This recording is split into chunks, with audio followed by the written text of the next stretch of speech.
கவிஞர் வாலி போட்ட அசுர சவால். மெல்லிசை மன்னர் எம்.எஸ். விஸ்வநாதன் நள்ளிரவில் செய்த அந்த சர்வதேச இசை சாதனை.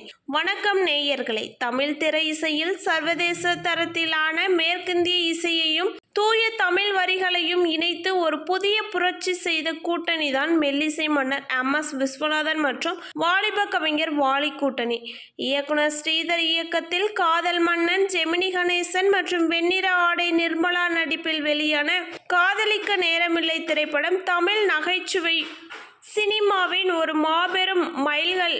இந்த படத்தில் இடம்பெற்ற அனுபவம் புதுமை, அவனியில் கொடுமை, பெண்மை என்றால் என்னவென்று இதுவரை அறியாதவன் என்ற பாடல் உருவான அந்த சுவாரஸ்யமான நள்ளிரவு பின்னணி ரகசியத்தை தான் நாம் இன்று விரிவாக பார்க்க போகிறோம். அது 1964ஆம் ஆண்டு காலகட்டம்.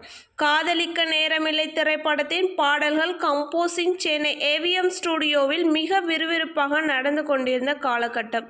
இயக்குனர் ஸ்ரீதர் அவர்கள் கம்போசிங் அறைக்கு வந்து, எம்.எஸ்.வி. சார், இந்த படத்தில் காதலனும் காதலியும் மேலை நாட்டு பாணியில் துள்ளான மேற்கிந்திய இசையில் பாடியாடும் ஒரு புத்தம் புதிய பாடல் வேண்டும். அதுவரை தமிழ் சினிமா கேட்காத ஒரு சர்வதேச இசையாக அது இருக்க வேண்டும் என்று கேட்டுக்கொண்டார். இதை கேட்ட எம்.எஸ். விஸ்வநாதன் அவர்கள் உடனடியாக தனது ஹார்மோனியத்தில் ஸ்பானிஷ் மற்றும் லத்தீன் அமெரிக்க இசையின் கலவையில் ஒரு அசாத்தியமான அதிவேக துள்ளல் மெட்டை மீட்டினார். அந்த மெட்டை கேட்ட வாலிப கவிஞர் வாலி தாளத்தின் வேகத்திற்கும் ஏற்ப தனது பேனாவை எடுத்து அசுர வேகத்தில் எழுதத் தொடங்கினார். ஆனால் அந்த மெட்டில் இருந்த தாளக்கட்டு மிகவும் சிக்கலானது. வாலி அவர்கள் சற்று தயங்காமல் அந்த மெட்டின் ஒவ்வொரு அசைவிற்கும் துல்லியமாக பொருந்தும் பாடியாக தனது வரிகளை போட்டார்.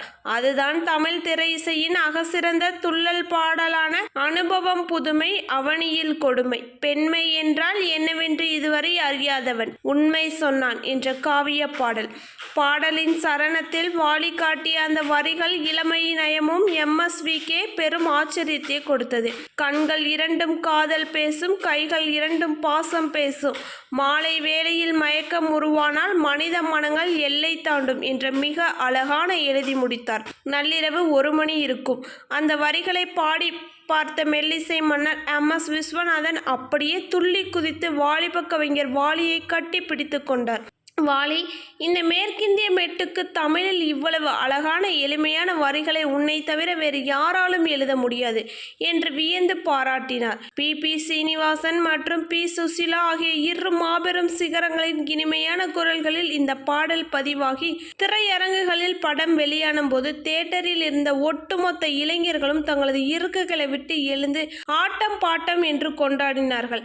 இன்றளவும் தமிழ் திரை இசையில் நவீனத்துவத்திற்கு வழிகாட்டியாக திகழும் இந்த சுவாரஸ்யமான பொற்கால வரலாற்று பதிவு உங்களுக்கு பிடித்திருந்தால் இந்த வீடியோவை ஒரு லைக் பண்ணுங்க. நமது சேனலை மறக்காமல் சப்ஸ்கிரைப் பண்ணிக்கோங்க. நன்றி, வணக்கம்.